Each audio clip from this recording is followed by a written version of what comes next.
welcome to the Tochi Talks Diaspora show, a safe space where the African diaspora community can tell their own stories the way they want it to be told while celebrating our culture, heritage, and most importantly, our contributions to our society. Today, I'm your host, Tochi Medinas Alegbe. I'm a Nigerian-born journalist based here in Atlanta, Georgia.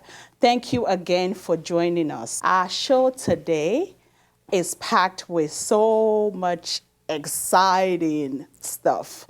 We're taking you to Nollywood. Yes, I repeat, Nollywood, and we have a superstar in the house, okay? She is a Cameroonian-born actress. She's a writer. She's a producer. She's an entrepreneur dedicated to telling powerful Black stories. Again, today, I'm super excited to welcome my friend, my partner in crime, Sahndra Fon Dufe. Please join me as I welcome the one, the only, tour. Give it. Look at that. Hey, welcome, sis. Thank you so much. Welcome. I'm so excited. You look gorgeous. You look fabulous. Thank you. You never disappoint. Please have a seat. Welcome to our show. Okay. Oh my goodness. I like all of this. It looks great. Thank you so much. I want to be like you when I grow up. You better clock it, girl. Let me tell you, you're doing some big things. Tell us, who is Sahndra? We want to get to know you. I already know you. A lot of people already know you. But you know, this is a new show for the vast diaspora community here. So we want to get to know you. Tell us about yourself. Okay. So my name is Sahndra Fon Dufe. I'm from Cameroon, as she already mentioned. I want to start by saying I'm a daughter of God. I'm a sister. I'm a daughter. Beautiful. I'm a creator. You know, I create too much, to be very honest with you, but I can't stop it. So that's a little bit about who I am. Beautiful. Yeah. So you're also a filmmaker. Correct. So tell us, what inspired you to go into film? You know what? My answer may sound a little bit cliche, but I want to say that the creative sector kind of chose me. From the age of about 5 years old, I had already written about 10 books by hand. When I went to boarding school, when teachers were teaching stuff and I was bored, I would be hiding with my hand like this and just writing, describing kind of what's happening in the classroom. So I see life in pictures and in words. That's even how God speaks to me as a person. Wow. And I can't really say that I chose the creative industry. I can say that it was something that God himself had placed in me as a child. And I've always just walked with that. I love telling stories, you know, and one thing that I admire and I thank God for is that over the years, I moved from being just a creative person to expressing myself in the different ways of storytelling. And these days I even like telling other people's stories. So it's all very interesting. Oh my goodness. Yeah. So, you know, we're both from Africa. Yeah. Okay. Cameroon is we share the same boundaries. Okay. And you know, we have, both of your parents are from Cameroon. Correct. And you know, African parents, when you tell them you're going to school, they want you to be a doctor, a lawyer, whatever, engineer, okay? What was your family's reaction, especially your parents, when you told them you wanted to become an actress or a filmmaker? You know what? That's a very funny story. And the truth is, it was a very dramatic reaction. I must have been about 19, 20 at the time when I decided that I wanted to go out abroad and expand my studies. I had just finished my undergrad in law and journalism. And so you can imagine my parents shocked, so wait, you want to leave that to do this? Yeah. One uncle, you know, within a family meeting might have dropped in the word prostitution. Oh my God. Yeah, but honestly, you won't believe the argument that I used to make my case. At the time, Barack Obama had just won presidency of the United States of America. Okay. And you may not know this, but in Cameroon, we also have the name Obama. That's how it's said. Oh. So I looked at my parents and I said, what is the name of the president of the United States? My dad was like, is this a trick question? Because this girl is always playing tricks. Barack Obama, duh. And I was like, exactly. That's an African name. So you're telling me that the president of the free world is from Cameroon, has an African name. And made it to being the president of the United States of America, the most powerful nation in the world. And you're telling me that I can't make it in Hollywood? What are you talking about? My dad said, this is exactly why you need to be a lawyer. So, but long story short, my mother supported, and then it was very hard for them. And now that I'm older, I do understand. It's not an easy thing. But my parents eventually let me go, and I want to say that they've never regretted it all these years. Of And course. I'm very, very grateful that God gave me parents who were able to allow me go do what God created me for. So you've worked on a lot of movies with A-list stars. Can you tell us which of the movies, have you ever worked on any movie that has actually challenged your inner self? Tell us which one is it? Okay, so my career is very multi-dimensional. Acting is just one of the things I do, and acting is a very small part of what I do. However, when I first started in the industry, I started as an actor, and I had, I've been in a lot of movies from different places in Africa and in the United States as well. However, I want to say there was a movie I once did called One Night in Vegas. It was a fantastic movie. We had so much fun on set. We laughed so hard, and I think that there was really special chemistry with the producers on set, and so that will have to be one of my favorites. It had Van Vicker, it had John DeMello, it had Yvonne, and the producer Kobe Maxwell is from Ghana. We used to laugh so hard on that set, and we actually had to go both to Vegas and to different parts of the United States to kind of bring out this story. So I had a really good time there. Another story that I would say kind of really stretched me is something that I just finished filming last year. It's called 15 Wives. And I have not acted for a long time. I left the industry about 2008, 17, 18 to diversify myself into other parts of the creative industry. If we have a bit more time, I will talk about that a little bit more. Yeah, we actually do. However, I had not acted for so long, and I didn't even think I was ever going to do that again. I didn't want to for so many reasons, which I'll tell you if we have the time. But this, I get a phone call one day from Chris Atto. He's a famous actor director from Ghana, and a good friend of mine. And he's like, "Listen, there's this project. We want to bring you on board as a writer to work on the screenplay. But will you be open? It's from Cameroon." So I look at everything. I'm like, "Cameroon, let's go." So I start working on it, and then in the process of it, after we're done with the script, the producer, her name is Naomi Achu, gorgeous girl from Cameroon. She calls me and she says, "What's your favorite role in the movie?" I say the character name. I'm like, "Why?" I'm like, "Because I think she's so chaotic." And she's like, "We want you to play her." I'm like, "You want me to play her? I don't even act anymore. Like, what are you talking about?" She's like, "No, we want you to play her. We want someone that has natural beauty." And I was like, okay. So it took a lot of inner work, and I prayed to God. But once I had that piece, I took the role. That role stretched me a lot because I had not acted in so many years. And I was just coming from a very challenging period in my personal life where it was like coming back to the public was very difficult for me, but I decided to make that decision. And I'm so glad I did go to Cameroon and do that because so many good things came out of it. Beautiful. So, yeah. You had mentioned earlier that there was a time where you thought you were never going to act again. Yeah. So can you tell us what happened? Do you mind sharing? No, I don't mind sharing. Actually, I don't know if you guys were ever familiar with the movement Me Too, the Me Too movement. Absolutely. The industry prior to these days used to be very interesting, very toxic, can put it that way. Not only are you dealing with rejection on a daily basis, right? For example, I don't know if you're familiar with the Power Rangers. Of course. This is one of the biggest franchises as kids. And after being in Hollywood for so long and auditioning, working so hard, I finally get, asked to come and play this role, to come and audition for it. I auditioned from like 2,000 people.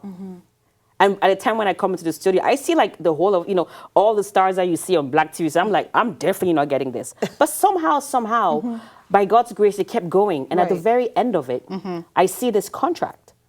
This is in like millions of dollars. Just the acting without the animation, without the character. So you can imagine as an African young girl who's worked so hard, auditioning so hard and training, because you always have to be in class if you want to perform. I finally get it. And about 2 weeks before, I get a call and say, someone else is going to play the role. I'm like, you know what? Did they say why? You know what? It's a very long story, but it was that person's time. Let me put it that way. It was definitely her time. And the more when I got to see her story, I was like, you know what? God moves at the right time. And when you combine that plus at that time the roles in Hollywood were very play a slave, play this, and I'm like, that's not really who I am, right? And then on the other hand, you now had the pre-Me Too stories. It was a very toxic environment for women. I don't know what everybody else's experience was like, right. but for me, I know that like it came to a point where my spirit was angry. I'm like, I have a law degree, I have a, you know, an undergrad in journalism. I know how to tell stories. I wanted to do more. So prior to that, I had already written my first story, Yefon, which had done really well. People were really resonating with it. I was trying to make it into a movie. I did everything within my power. It didn't work. But God said, Sahndra, you're right. Movies are not the only way. And so that's how I came up with my first book. So after all of that experience, at some point it came to a place where, you know, your agents and managers start telling you, you do too many things. You act, you write, you have a YouTube channel, you do this, so what are you? Trying to put you in a box. Yeah, put you in a box. We don't know how to sell you. And then, okay, if you're a writer, but you just wrote a novel. No, in Hollywood, back then it used to be, you write comedy, you write horror, you write for the theatrical to what goes into cinemas. Or if you're, you know, if you're a novelist, then you're writing fiction or memoirs. And I'm like, I can write all of them, though. I don't know. So you started feeling like... Why do I have to choose? Why do I have to choose? So it was that in there that at some point I was like, you know what? Okay, fine, I'm just going to be a writer then. I won't act anymore. And so making peace with that, I was okay with being a writer for the rest of my life because I was like, I guess you can do both. And also, I was tired of all of that stuff, right? But I now ended up moving to Nigeria because an opportunity would come. Right. Just when I decided that, okay, boom, you know what? I'm a writer. I'm done. Somebody calls me and says, I just read your book. What are you doing in America? And I'm like, what do you mean? I mean, America is the greatest country in the world. And the person told me, there's something happening in Africa right now. You need to go to Africa. You're very intelligent. You need to go to Africa. The world is changing and you need to go to Africa. So I'm like, what is this person talking about? I was so confused. But I would now end up watching a video, right? A video that was made by Jack Ma, who is the founder of Alibaba. Oh, wow. And he said, if you want to be a billionaire, solve something 10 years before it happens. And I was like, boom. 10 years Just it blew my mind. That's mind. And it resonated with me. So I picked up the phone and I said, you know what? I'm moving to Nigeria. And then I went to Nigeria. So after deciding to be a writer, and I was so sure I was going to do that, I did write. However, it was no longer just for television and film. My work would soon expand to business, which, you know, that's kind of how my life went. So you just mentioned that you moved to Nigeria. Yeah. And you're originally from Cameroon. Correct. How was the transition for you? Because I've seen you with more Nigerian actors and actresses than the normal average actor or actress. How was that? Were they accepting of you? I think that's a very interesting question. I think that moving to Nigeria, I was brought there as an American expat to work in a firm that it was a very top and elite firm that did comms and public relations. And so it really stretched me from being a creative writer to boom, business, boom, communications, boom, PR. So now you're learning how to, I'm not just going to tell a story about a movie, but then when that movie is out, how do you sell it? How do you position people? And I began to understand the importance of the positioning of African stories in the market. How well do our stories perform, and what are those factors that are responsible for that? Now, it was very challenging moving to Nigeria on the one hand, but on the other hand, it was very easy. And it was easy because, you know, you guys in Nigeria, I always say this, they don't understand the power of Nollywood. Right. I had consumed Nigerian cinema for years before moving to Lagos. Really? So I knew everything. And they're like, how do you know all of this? Now, the part that was challenging for me was the mindset. I found that as a foreigner, I appreciated Nigeria more than Nigerians. And I was able to see opportunity where they could not. Did you hear that? Say that again. No, I found that as a foreigner, I was able to appreciate Nigeria more than Nigerians. And I was able to see opportunity where they could not. And maybe it was a different lens, I don't know. However, one thing that really stands out to me, for example, was see how I'm dressed. I'm very particular about African fashion, African statements, African stories. And storytelling is not just about what I'm saying, but it's also in my appearance. It's also in the way I speak and things like that. Right. But in Nigeria, they only wear African clothes to work on Friday. And I'm over here like mind blown. How am I in Africa And y'all are telling me I only need to wear African clothes on Friday. I No. remember that. I did that back in the Right? days too. It's the funniest thing. I wore African clothes like on Fridays. And I'm just like, no, I'm gonna wear it on Monday, on Tuesday, on Wednesday. So I made a very conscious effort to look African in Africa. Yeah. And to export that story back here to the diaspora. And so there's a lot of people that were watching Nigeria because I was there. I used to do a lot of content. And even when I was there, I now also on the reverse side found a community of diasporans. And I would bring them together and show them Cameroonian food. Because I began to understand that something was happening in the world. We were no longer going to be Cameroonians, Nigerians, Yeah. but then it was moving into a global world, Right. where we are citizens of the world and we find a way to put our hands together and work. So the challenging part of Nigeria was, it's very different when you go to Nigeria when you're not married. Renting a house. I mean, just a lot of things that were challenging. And also, it's like, who is this girl? Like, who are you? Yeah. But I think that my colleagues and people that I got to work with got to respect me over time. And we did a lot of great things together. We worked for, some campaigns I did that were mind-blowing that I was part of. The Olu of Warriors coronation, the company I worked for were the ones who did it. The public relations that comes for like governors, for like private companies, Fortune 500 companies. It was really fantastic. And I got to learn something that I would say is now a part and parcel of what I do today. I was very, very grateful I went there. But do you know the funniest thing about what I learned in Lagos? What? The most important thing that happened to me in Lagos is not even all these things I'm telling you. Is the fact that I was able to reconnect with God again. Growing up, you would always read the Bible. I went to a Christian school, I'm from a Christian family. But I think maybe for me personally, there was no revelation. It's just a bunch of text of what you read. But in Nigeria, for some reason, if there was nothing else I got from Nigeria, it was I went there and I came back as a close friend of God, who had always been calling me. Right. But I was too distracted living my life and making all kinds of mistakes and adventure and learning. But going to Nigeria really grounded my relationship with God. And I came back to the creative industry as an asset for God's kingdom. Beautiful. So, yeah. So, what message do you have to a young girl watching us right now Yeah. who has the same gift as you do and is considering moving to Africa, preferably Nigeria, just like you? I want to say something which may sound as if one is just saying it, but it's true. Walk with God early. Don't wait for later in your life to walk with God. And the reason I say that is God is the first artist. Artistry is not something that you sat here and you think you're so creative. No, somebody somewhere placed that in you. And the thing is, I say this to my team all the time. I have 20 people that work in my company.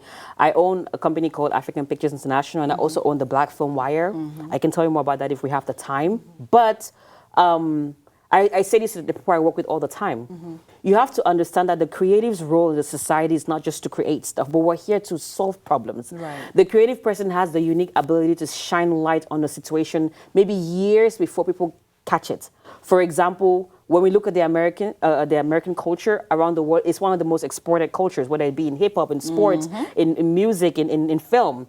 And why is it that everybody around the world is so interested in coming to America? Yeah. The film and television industry played a significant role in exporting that culture to the world and making us find America wonderful. Wonderful. So that's the same thing. We find ourselves at a time where the numbers are telling us that by 2050, 2030, Africa is going to have the youngest working population in the world. So what role does the creative like myself have in that particular journey? We may not be Dangote, we may not be those people, but we are responsible for shaping the narrative as to how Africa is perceived and consumed, not just on film and television, but that impacts commerce.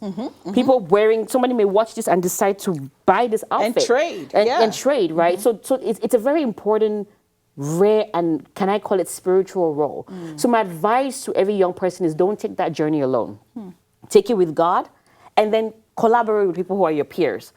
Stop looking for the person who you're running after who is not going to know who you are, right? Look for who is within my 6 degree of separation that is already brilliant. Is already doing something really powerful in this sector. Right. Who has a strength that I don't have? Whose weakness can I add value to? And then that's how you decide who you work with, and then you grow together. And I think it's really an important way for any young woman to to move forward in her career. Yeah. And we have just a couple of minutes left Yes. to go. I've seen you again with A-list stars. Please, I need you to name drop. And one more thing. Not the name drop.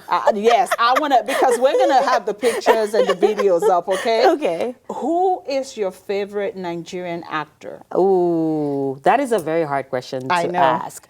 And let me start from the first part. I have, over time, worked with a lot of celebrities. Again, I moved to Hollywood at the age of 20 years old, so you can imagine.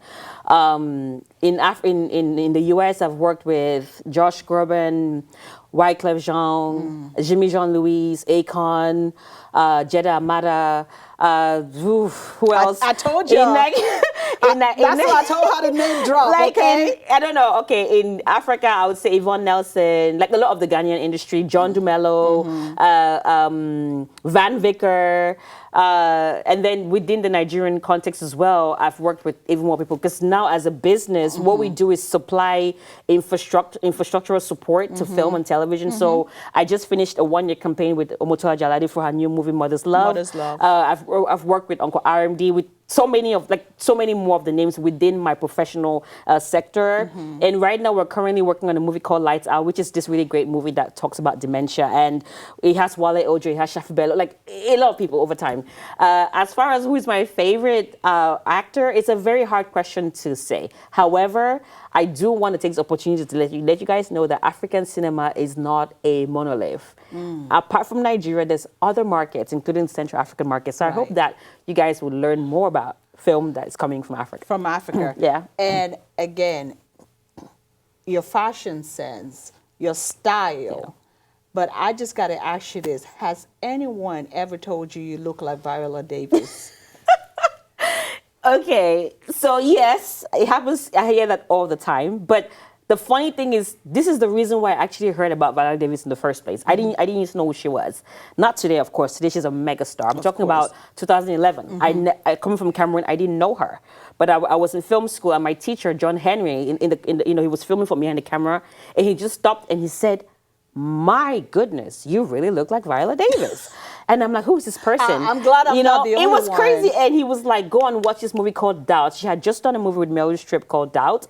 And, he was like, you look just like her. And Viola is a person that, apart from looking like her, as people say, I really admire her. I admire how she's used her voice. I admire who she is. And I hope, thank you, Jesus, that I'm going to work with her very soon. Absolutely. And we're speaking that into existence, by the way. Hello, come on, So, yeah, she's a person that I really love. Oh, beautiful, beautiful. So the movie coming up, Lights Out. Yes. When can we see the movie? So Lights Lights Out, there's actually what we call avant-premiere. Okay. Avant-premiere. I had to do that for the English speaking people. I want to let you know that Cameroon is bilingual. We do speak English and French. Okay. So the teach us, I beg. Hello. Hello. So for the avant-premiere, it's going to be on April 18th, 2026. I'm actually going to Cameroon in about 2 weeks. Beautiful. I'm very excited for that. And it's going to have a very interesting and multinational release to the market. And I'll let you guys find about that when we can talk about it. You know, when we can talk about it. Yeah. Okay. Beautiful, beautiful. How can people connect with you on social media if they like to work with you or get to know more about you? So first of all, I just want to take this opportunity to say that I'm very happy to be here. And in a very short amount of time, I'm going to be taking over one of our country's very prestigious film festivals called the Cameroon International Film Festival. CAMIF is the short form for it. So apart from, my own personal work, that's something I'll be spending the next couple of years doing. And I do want to welcome you guys to Cameroon. We will be doing a lot of stuff, and we want to make sure that people are able to come, experience the festival, and experience Cameroonian culture. So when you DM me, talk about that. And you have a new appointment, yes, don't you? Yes. Tell us about it quickly. We have 1 minute. 1 minute, okay, yeah. So the appointment, like I said, is the incoming president for the Cameroon International You better Film clock it, Festival. Clock it. And I'm very excited. No, tell us again. The incoming president. Incoming president for the Cameroon International Film Festival, CAMIF. And I'm very excited because it's going to be a full circle opportunity to really export Cameroonian culture to the world. And I am inviting all of you to come and enjoy Cameroon, enjoy our cinema, and get to see how we can collaborate within markets. That's very important. Now, as to how you can find me on social media, my name is Sahndra Fon Dufe, and the Sahndra has an H, y'all. I know you've never seen that before, but let me tell you. Sahndra Fon Dufe everywhere, on Instagram, on Facebook, TikTok, X, and YouTube, like literally everywhere. I try to be consistent. I also have, you can check out my business, my consulting business, my studio, and it's a plethora of businesses on AfricanPicturesInternational.com. So African, Pictures, chachak, international.com. Or if you're a filmmaker and you want to interact with our media arm, I own a platform called the Black Film Wire.